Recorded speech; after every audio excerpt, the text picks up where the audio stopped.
Imagine creating beautiful boxes just like these. Well, you can, and it's much easier than you think. Gifkins Dovetail manufactures the easiest jig on the market.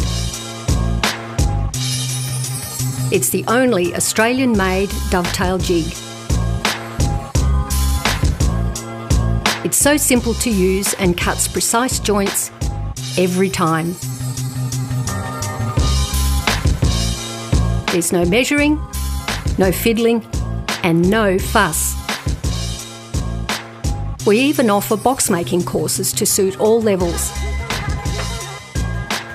And of course, every purchase comes with our after-sales service. So explore our website to see the Gifkins jig and so much more.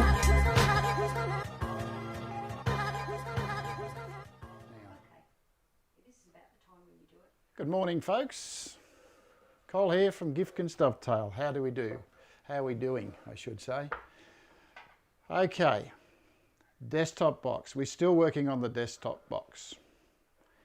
So this is where we got up to last week. What we did is we cut the base into it. We rebaited and cut the top into it. We cut some feet on the bottom, and then we glued the whole lot together. And so that result gave us this. And when I glued it together, you can see that we have exposed joints. So it's quite a lot we did last week. If you looked at today's list of things we have to do, I think you'd be a little bit astounded like I am. So what we're going to do is I'm going to get as far as I can with it, and hopefully if we can get most of the work done today, we can then do some sanding, and I'll go through the sanding process with you. So little bit by little bit. So hang with us, everybody. We will be there and we will get it done, and we will have a nice little box when we're finished. So our first task, once it's dried, remember I said to you last week, you need to let it sit for 24 hours. Well, this has been sitting for a week to dry off and to cure. The glue that we used, the Tight Bond 3, put that there somewhere. So this is the one that I'm using. It, you can see on the label there, it's waterproof. It's got plenty of good strength, and it takes its time gluing up. You get plenty of 10 minutes to glue things together. So choose a really good glue to work with. Now,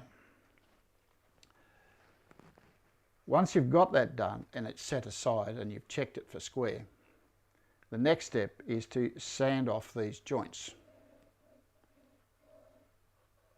Okay, so we've got to sand those joints off. There's lots of ways of doing that. If you don't have, I do mine on a linisher, a big linisher. But if you don't have it, these are some of the ways you can do it. I've got 3 different ways to show you today. The first one is to plane the top off. I'll just shift this camera so that you can actually see what's going on. Is to plane the end of the joints off. Now, that's fairly tedious and fairly hard to do if you, I'll just show you how you can go about it. I would normally put it in a vise, but my vise is on the other side of the room, and it's easier just to do this. So what I'm going to do here is I'm just going to, I can bring that up in a little bit higher, clamp a stop at each end. You can do this if you're limited to space and you're limited to equipment. Just a matter of doing that. And the plane that you need, I've got a little Veritas block plane, is something that low angle cut, and it's just a matter of planing the end of it. Now that will take you a little bit of time, just by doing that, and you can get it down to quite a nice surface, and you can see on there. I've actually taken quite a bit off just by doing that. Have your plane made nice and sharp. That's one technique. The next technique is a fairly easy one. Let's shift this stuff out of the way. It means a little bit of setup. So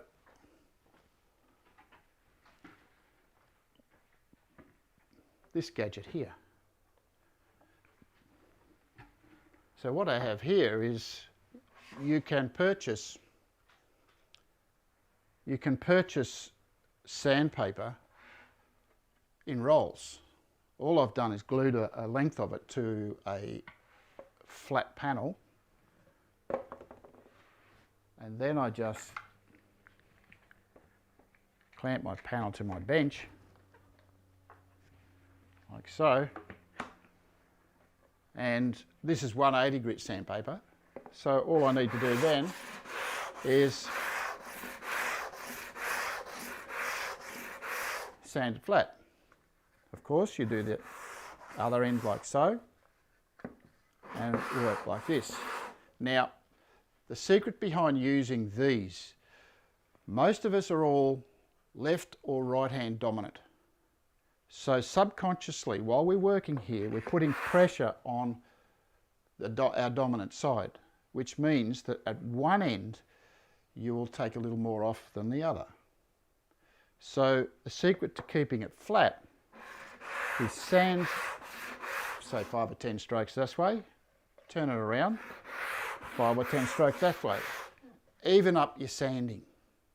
So that's a good little trick, and keep a really conscious visual look at what you're doing. You don't want to take too much off your sides. Okay, all we're doing is sanding off the end of the joints. So that's the physical way. On a hot day, not so much fun. End up sweating all over the place. Now, this is, let's get that out of the way. This is the easy way of doing it. I have here, I'll just shift my camera for you.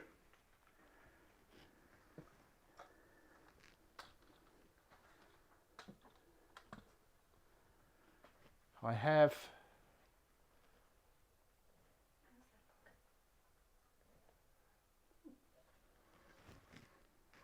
a sander linisher. Okay, so the idea is to use the sander linisher to get the thing flat. So I can do it like this.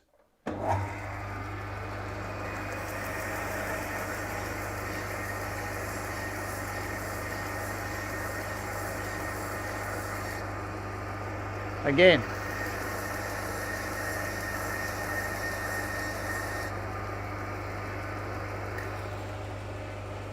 checking.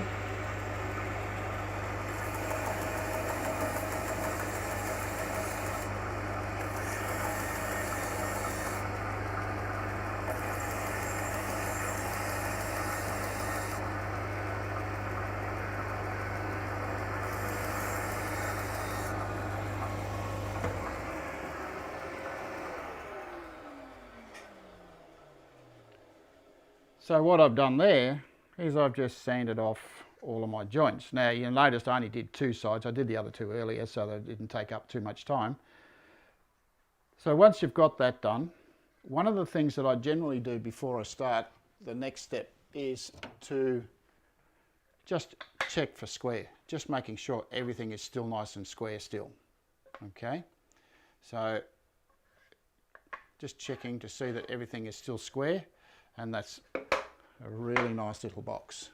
Cole, Aussie Man was just asking, what's the belt? It's a particular style of belt you've got on the linisher. Yes, it's Aussie Man. I'll have an answer for you in a minute. It looks like Jim might have answered it. Oh, has he? Yeah, Abranet, that's the one. Yep, it's Abranet, bought from Japanese Tools in Sydney.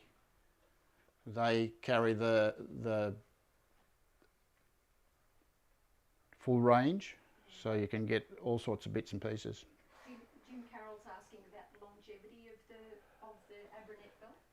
Okay, good. Yeah, it lasts quite some time. I've found that it doesn't tend to wear, it tends to break before it wears out.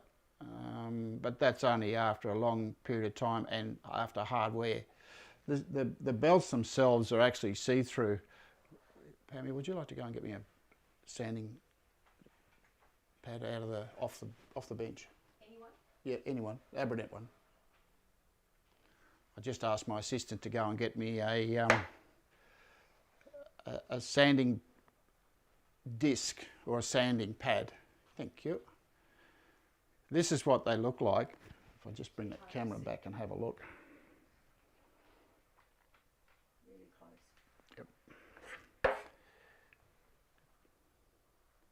This is what it looks like. It's just the Abernet. That's of course 320. The sandpaper on the linisher there is 80 grit. So it lasts for quite some time. It's really good stuff. I use this on my orbital sander, on my flat sander as well. It's put out by Mercer, and Japanese Tools are the importers of it. So if you go along and talk to Christian or you talk to the boys there, you'll find that they'll do you a really good deal on some tools. But we're going to be using this later down the track when we start sanding up the when we sand up the box and get the box nice and ready for finishing. Okay, so we're using this in another technique that I use as well. So hang in there with that, and we'll go with that down the track. Okay, now what I want to do is we want to cut the top off the box.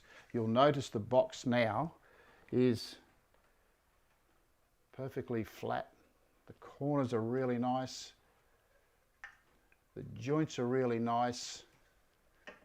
You have really clean, neat looking joints. And it doesn't take much to get there. Okay, we've spent 4 hours on it. Yeah, I wouldn't spend that long on it if I was doing it in my workshop. But while I'm explaining things to people, it does take a little bit of time.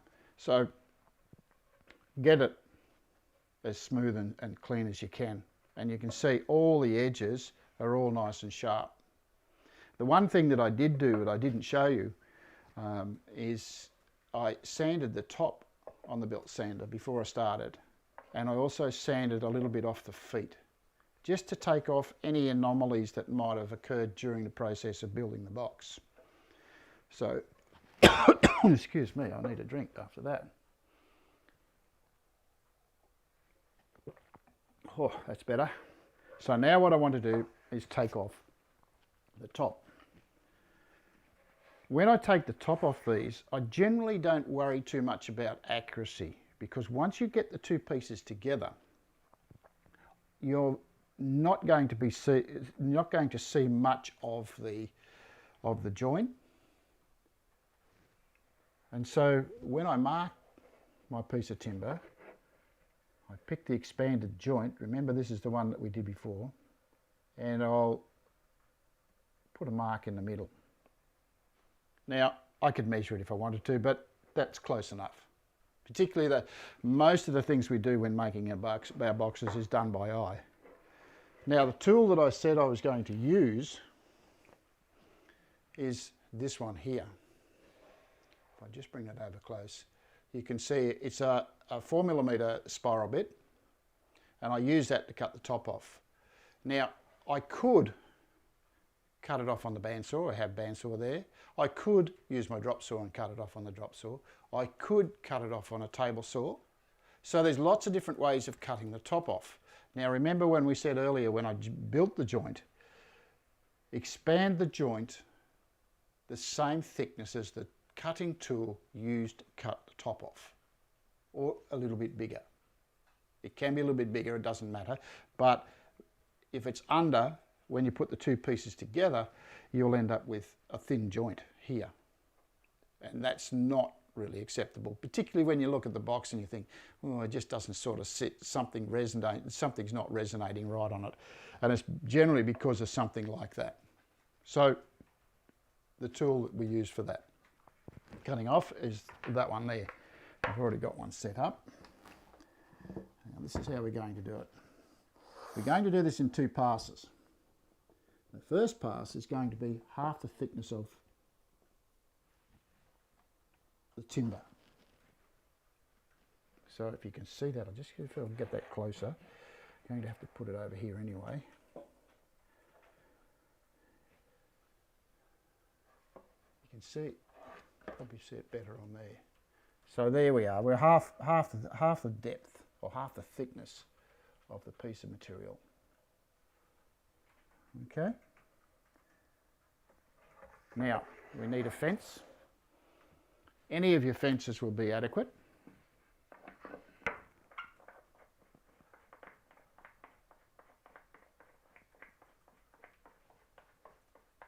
Screw that on. And then we line up with our pencil mark. Like so.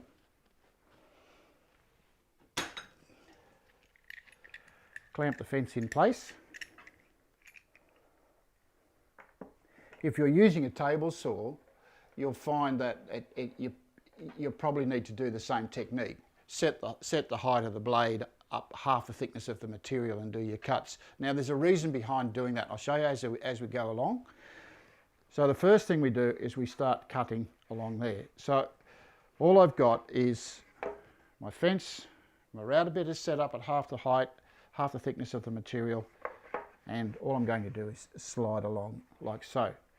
Now when we slide along, I'm going to cut through this way, and then I'm going to pull it back, cut through that way, pull it back, cut through that way. The thing to remember about this is the router bit cuts in this direction, spins in this direction, so it spins around that way. What you want the router bit to do is push your work against the fence. If you come back from the other way, it's pulling the work away from the fence in its initial cut at the beginning of the cut. And what happens then is you get a zigzag, and you end up having to do a whole lot of work to try and flatten out the cut. So now, a pair of earmuffs. Plug your ears, Pammy.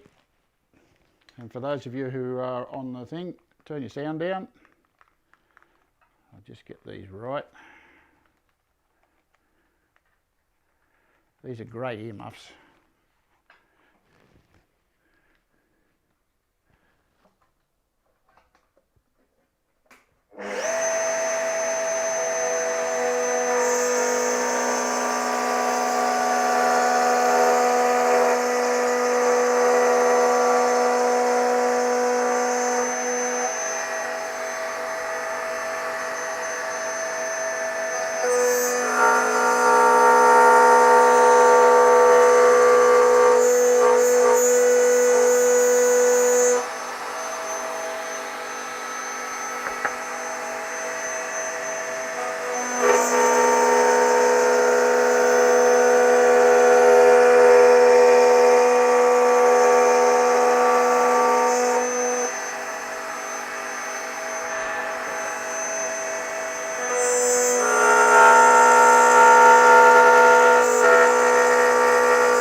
So what I have there now is I have a parallel cut all the way around the box.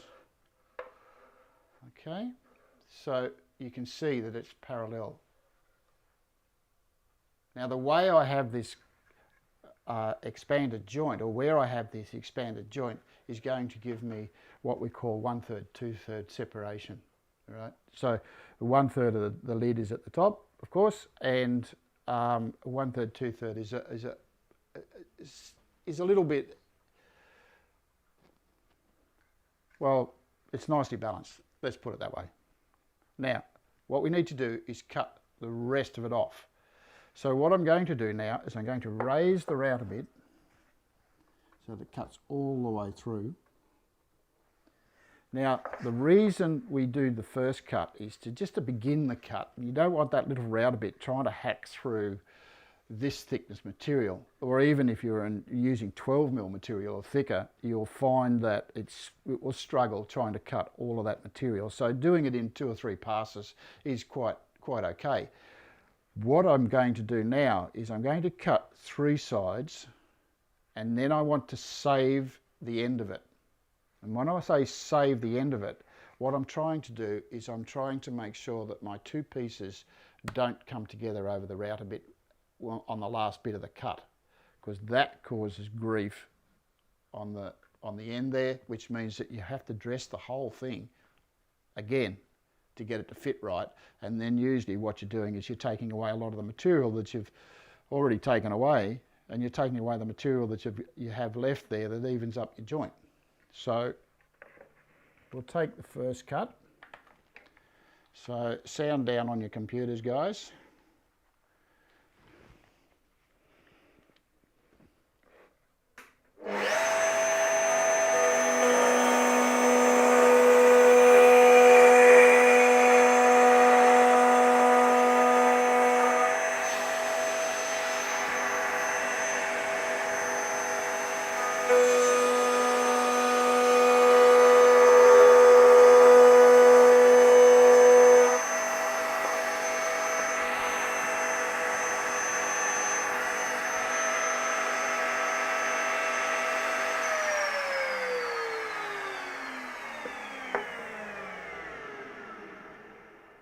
I'm not up high enough. I didn't cut all the way through, guys. I'll have to go again.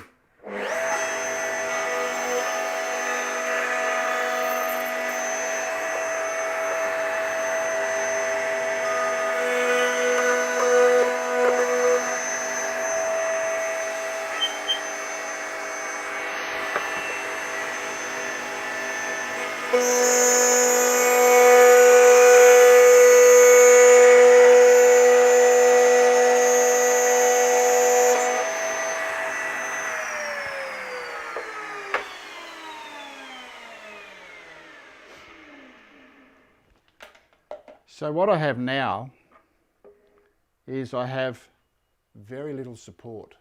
You can see that moving around, and that's because we've got only a small amount of material in the back edge there. So what I want to do now is I want to support the rest of it while I do the last cut. Now to support the rest of it, what I've got is a sleeve. That's just a 4mm sleeve. It's the same thickness as my joint. If you just pop that sleeve inside so, you can see like that. Make sure that your sleeve is long enough so that you've got plenty of support for the whole lot of the lid. Bit of tape.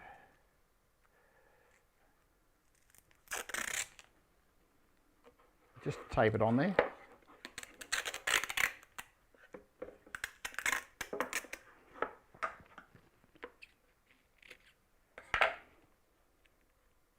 So, get that out of the way,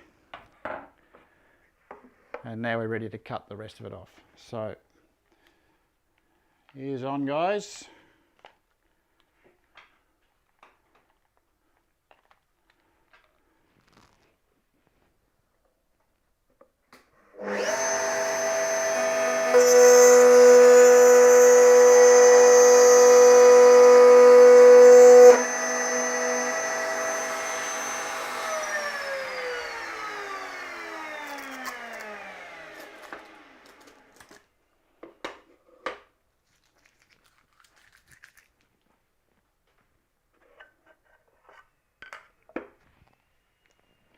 And voila, we have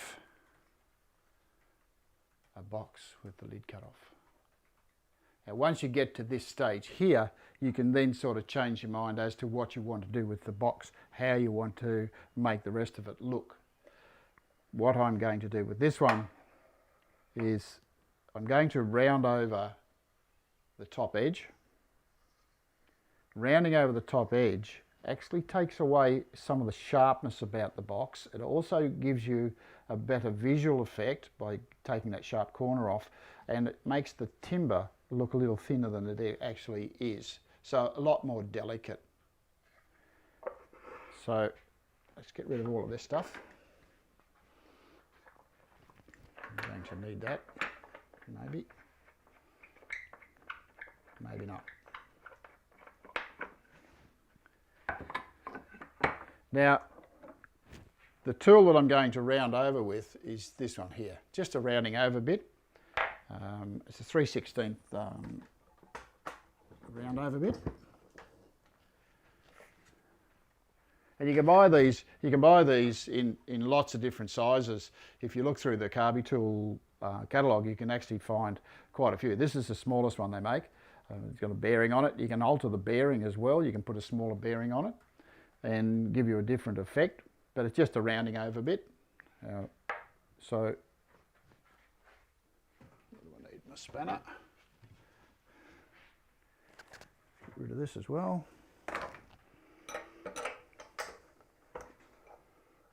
Whoops.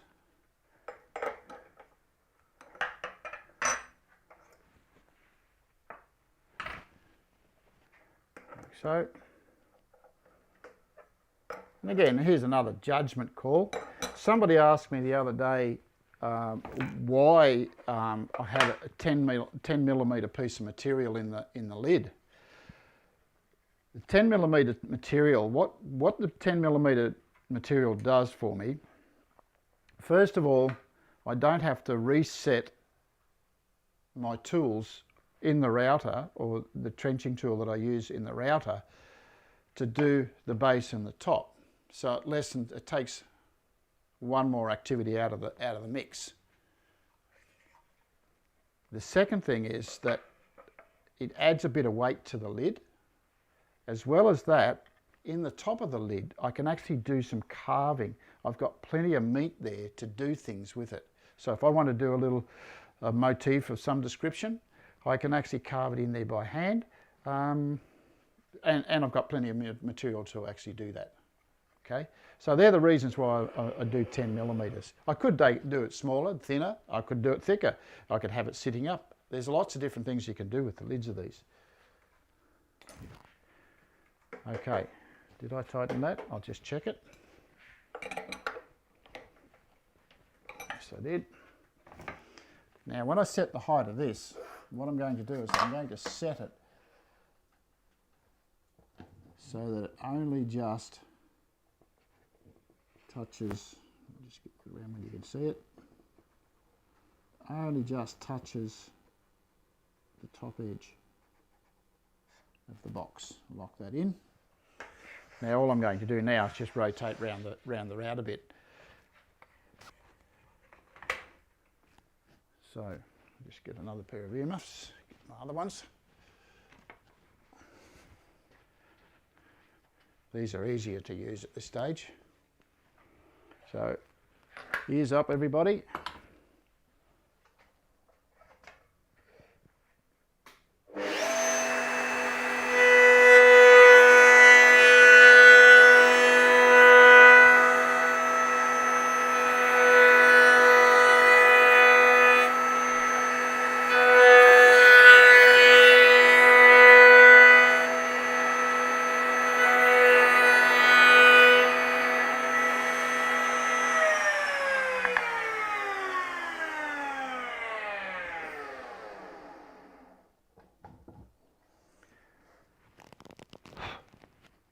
So now I have nice rounded edges on the box, and it looks quite neat. Needs a little bit of a tidy up, a little bit of a sand, but that will be adequate for that particular box. Now, once we get to that stage, we're starting to do things around the inside of the box. What I have to do here is think about what I'm going to do the box. Now what I'm going to do with the box is I'm going to put some sleeves in. Now I've cut these earlier. Because I've done it so many times before, I know exactly where I'm going with the sleeves, and generally the measurements are all the same because my measurements on the box are pretty close to the same all the time. It doesn't matter if they're a little bit out, but they're pretty close to what we do all the time, so I can cut these ahead of time. So I've got 3 of them cut. I'm just going to show you how I cut up the next one. But before we do that, I want to put a base in the bottom. Now, the base,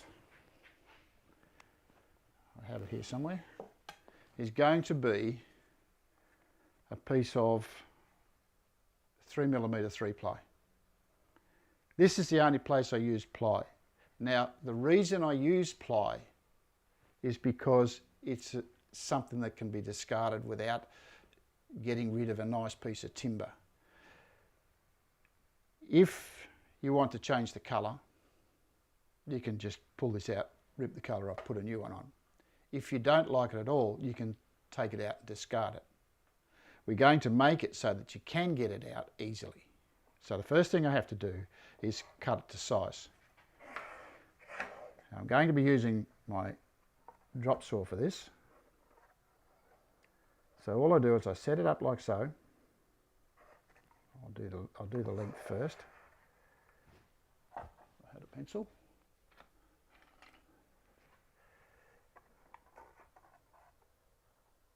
So I'm just going to sit that in there and mark my length. And then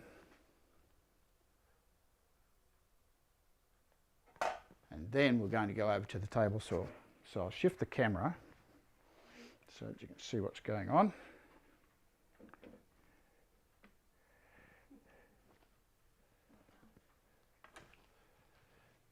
I'm just going to see if that works.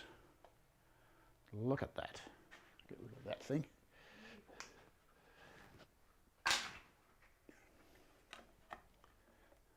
Can you see that, Pammy?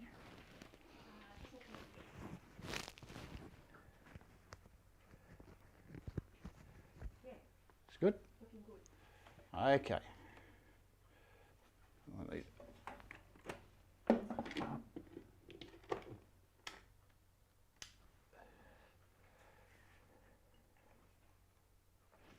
Where's my box?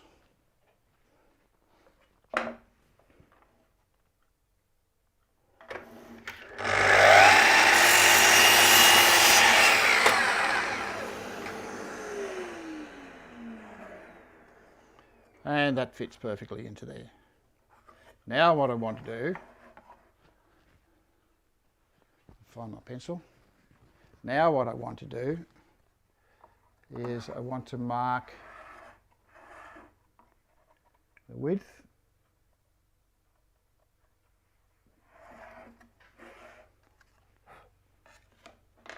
and I will cut the width as well.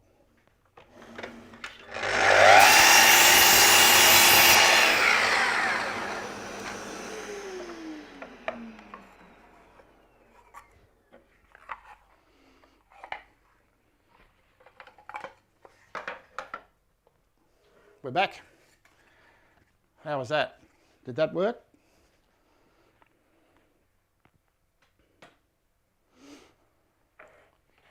So now, as you can see, it fits nicely. So it fits in the box like so. Now, don't put it in the box because once you get it in there, you can't get it out. So it's a good idea to do that. Now, a little bit of sandpaper. Just go back to here. A bit of sandpaper. And all I'm going to do is sand off the sharp edges that were created by the saw. This is only a little piece of 360. It's not coarse paper. All I'm trying to do is just remove the sharp edges.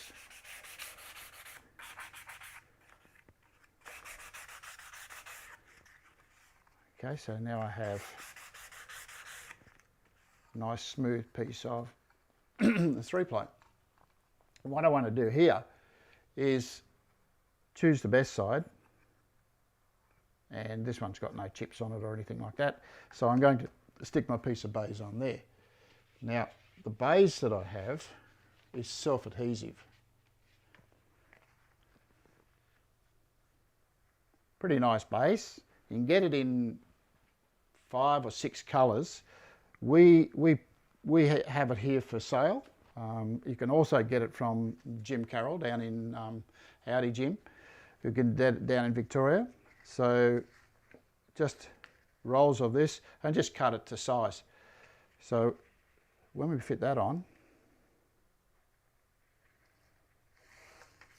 peel the back off it and just pop it straight on top like so. And the next thing I do with it is I want it to sit flat, so I sit it on my edge of my bench like so and just wipe it off like so, and that's nice and flat. I've got a little bit of overlap, a bit of overhang. Now to remove that overhang,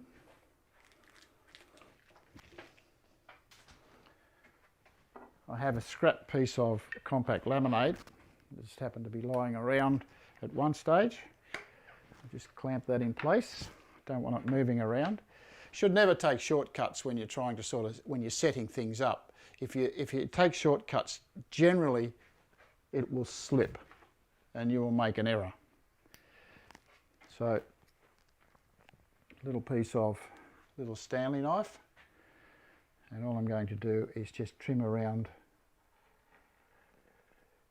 the board.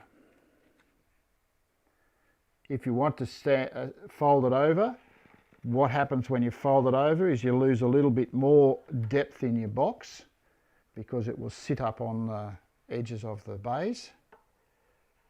It still looks quite nice.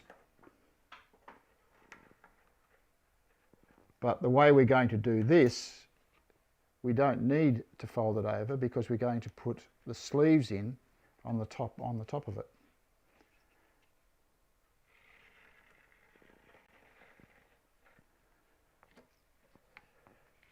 And that gives me a nice little panel that will go in the box. And even when you've got that made, don't put it in there still, because you still can't get it out if it's a little bit snug. What I'm going to do is I'm going to add a little bit of this stuff. You can buy this at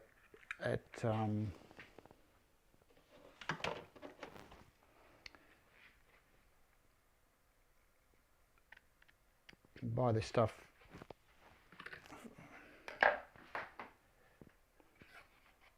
from your local store. And this is how I fit this.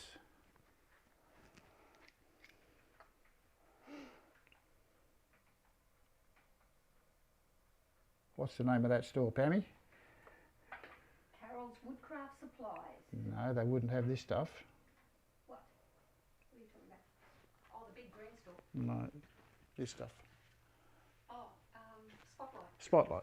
Spotlight. I knew I had it, just couldn't find the drawer to get it out of. Tape.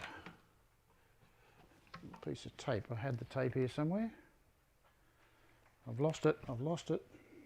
There it is.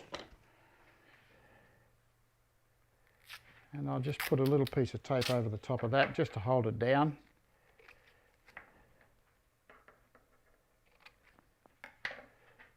Like so.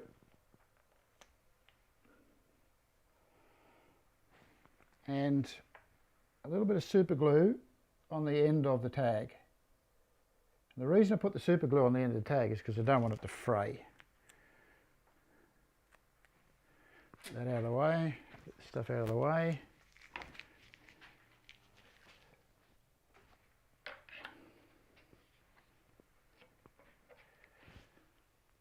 As you can see, a little bit of a fiddle, but we'll get it there. Don't need this anymore. Shift this out of the way.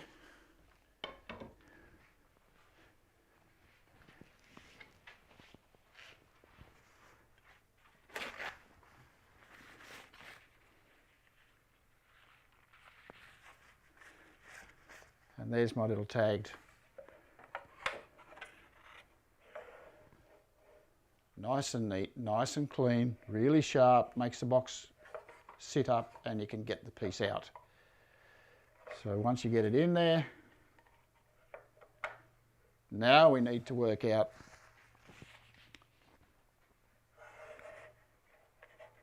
the depth from the inside of the box to the outside of the box, and we need to add 3 or 4 millimeters to sit above the box.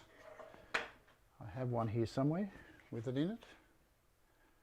Pammy, can I have one of those desktop boxes underneath there, please? Yep, that'll be fine. No, not that one. Yeah, that one. Yep. So what I want to show you here is this is what we do. We're going to put the sleeves in there. You can see the sleeves sit above the top edge of the box. So we're going to make them so they sit above there. So what I've done is I've cut some material that's already pretty close to where we want it. But I've still got to fit it. Right? So I've got those 3 there. Now the piece that I'm going to show you how to dress it up is a little bit wider. Now the thickness of this is 4 millimeters. If you think about it, there's been a theme of 4 millimeters right through the whole of the box. The base is 4 millimeters, so that's a piece of that. Okay. The baize and the thickness of the plywood works out to be about 4 millimeters. The expansion we did here was 4 millimeters.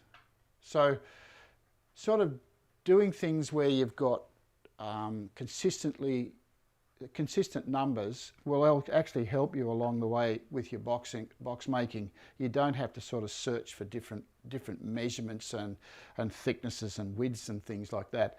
You can do everything quite simply by just cutting one piece of material. So if I was cutting material for the bases, I would cut myself. This one's a piece of white tulip oak. That's what's in this box here.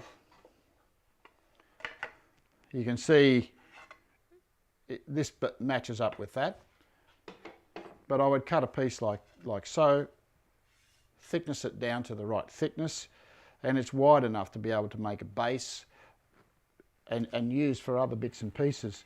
So cut yourself a piece like that, and then you can get all your edges, all your sleeves, and you can get all your bits and pieces from the one piece without having to sort of redress things and do stuff. So that theme of 4 millimeters permeates itself through the whole of the box. So now what I'm going to do is I'll show you how I set up for cutting these to size. So we've got to go back over to the saw. So what I'll do is I'll shift the camera.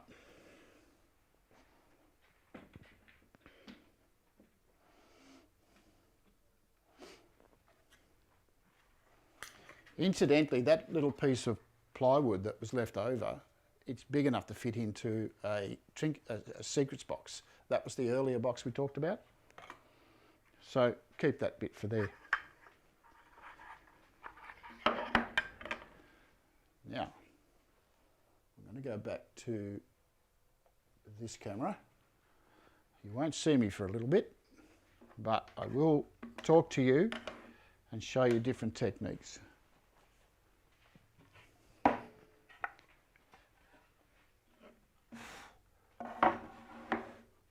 I have a board that I cramp down.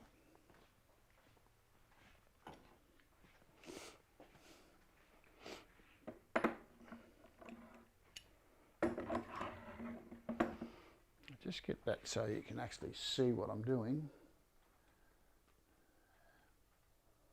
There you go. Can you all hear me? I know you can't see me, but can you hear me?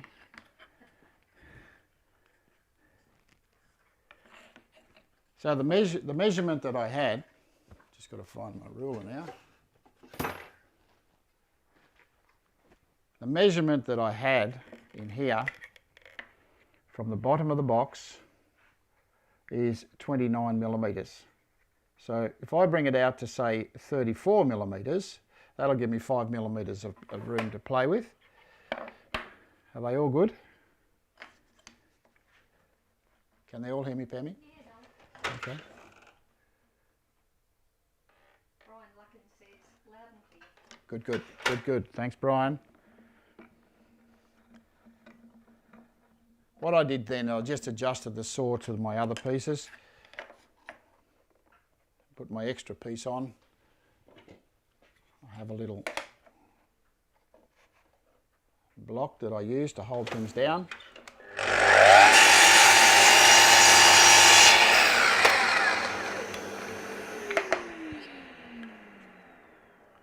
That's the same as that.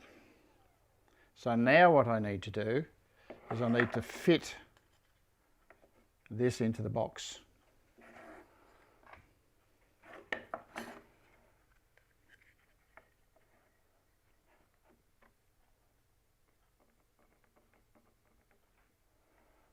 So all I've done there is I've measured the end of the box, end of the piece of material, and put my little mark on there. Just shift this out of the way.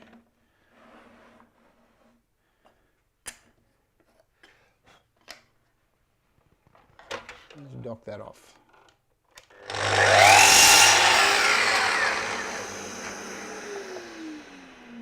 And then fit.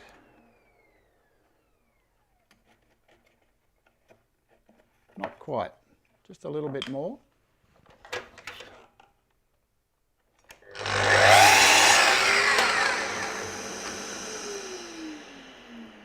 Perfect fit. Same with this, and I always cut these individually.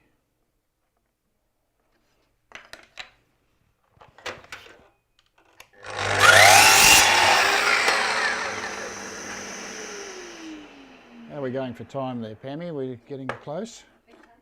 We're getting close to finish.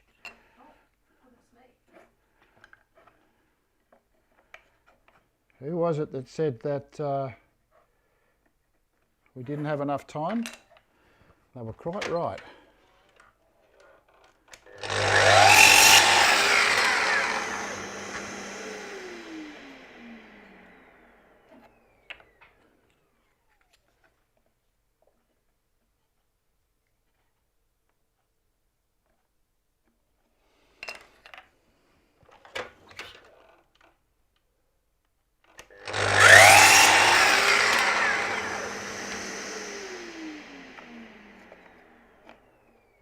This one needs to go a little bit more.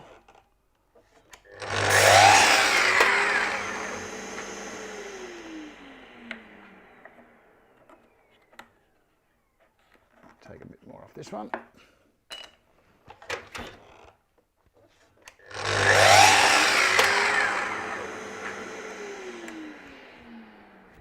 Okay, let's come back to here.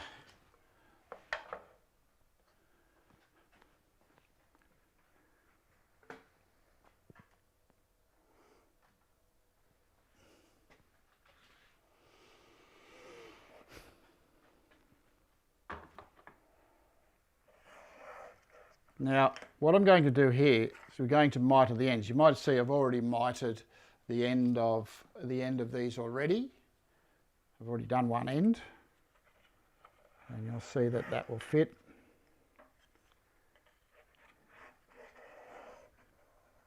Not quite, but it will go in once I've started fiddling around and getting the miters done. Now, cutting the miters. Jim Davey, down on the New South Wales South Coast, makes these beautiful little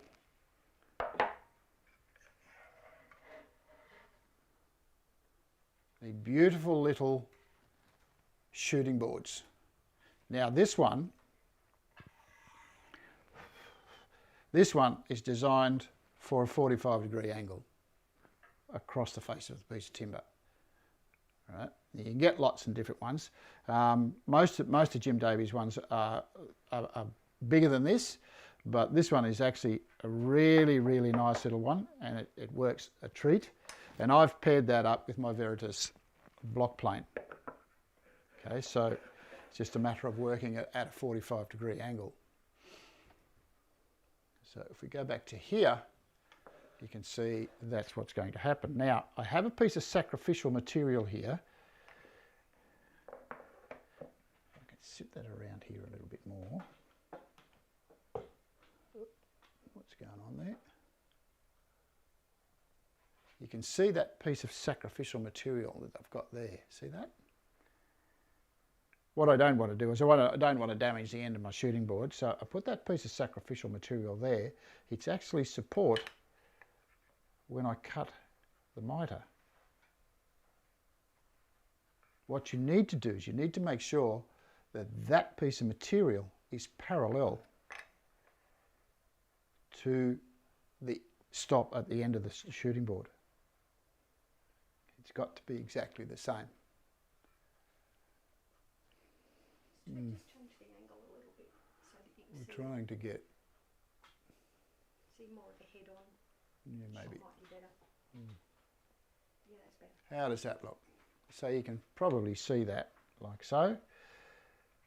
And all I need to do now, I've done one end, all I need to do is the other end.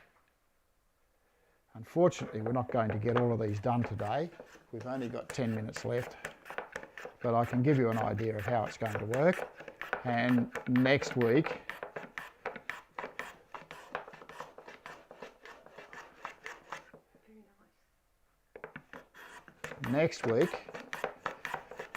we're going to have to round over the top edges.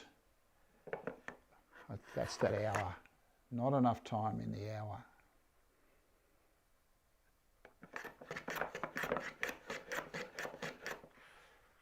And when we fit that in there,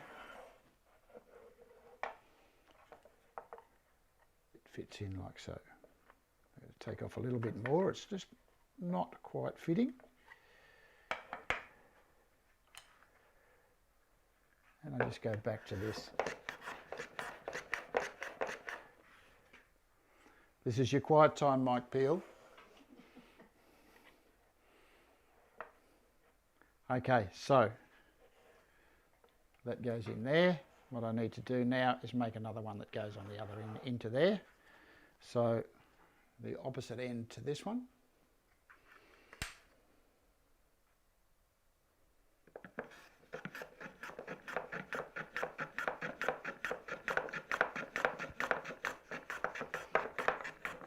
This Veritas plane is an absolute beauty. It does a really nice job.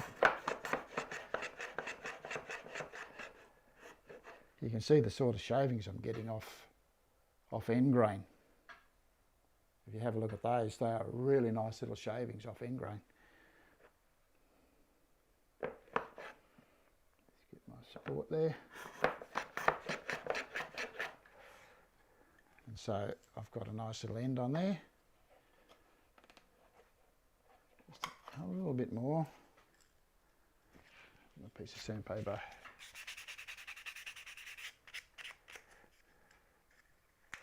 Just got to take a little bit more.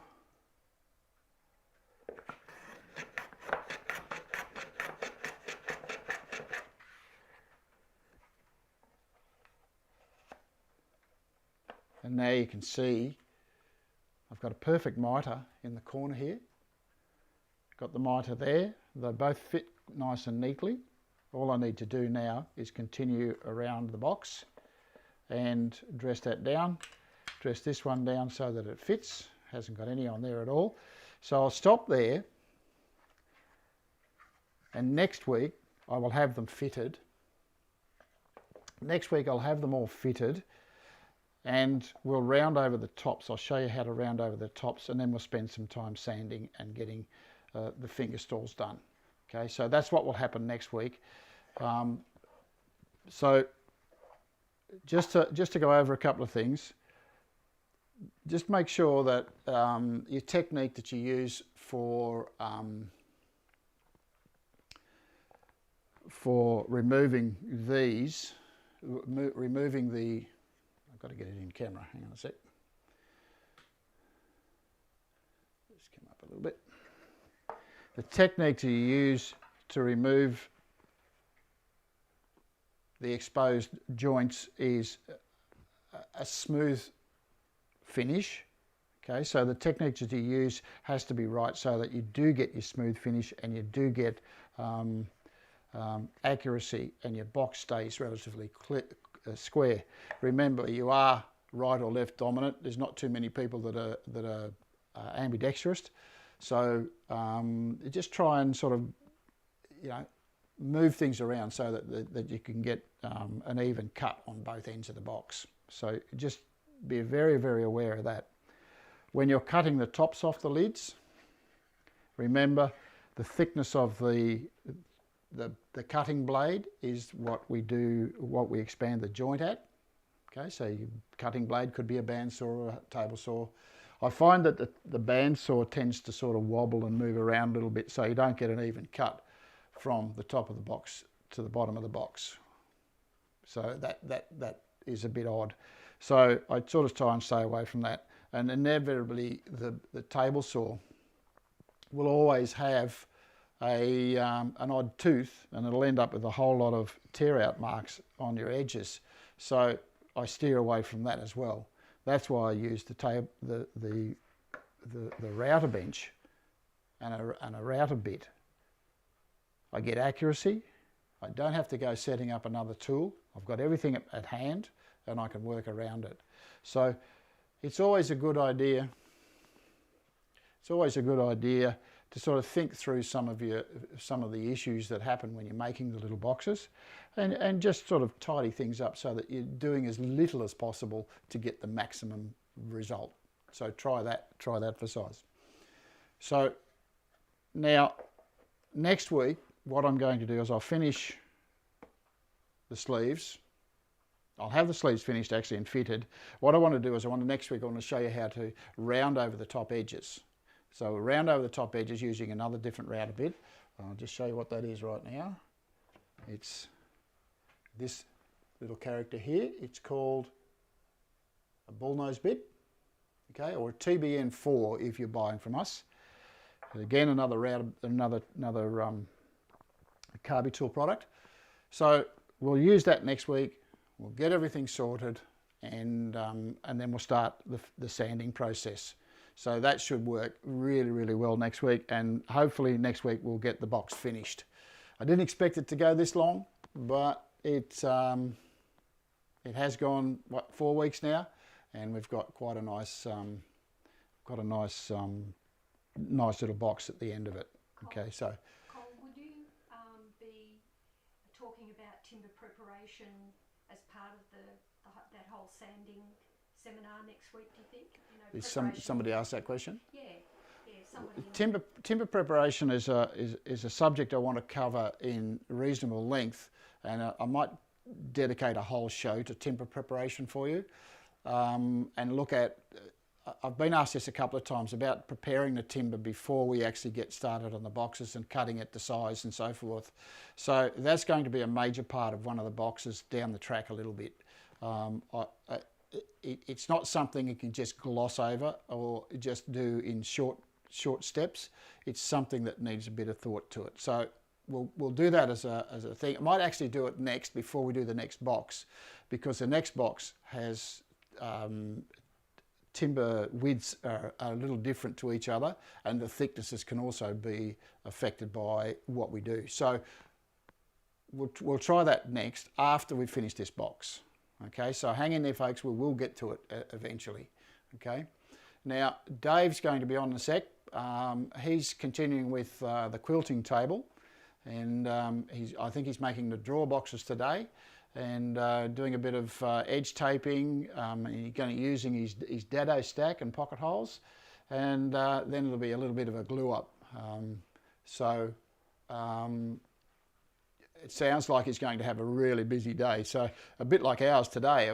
When you have a look at our run sheet, it's 5 miles long with all the little things we had to do in it. So anyway, we got through most of it today. So bear with me next week. Hopefully we'll be on doing our sanding and all that sort of thing. So have a good one, everybody. Stay safe. Be nice to each other, and I will see you next week. And hopefully we'll get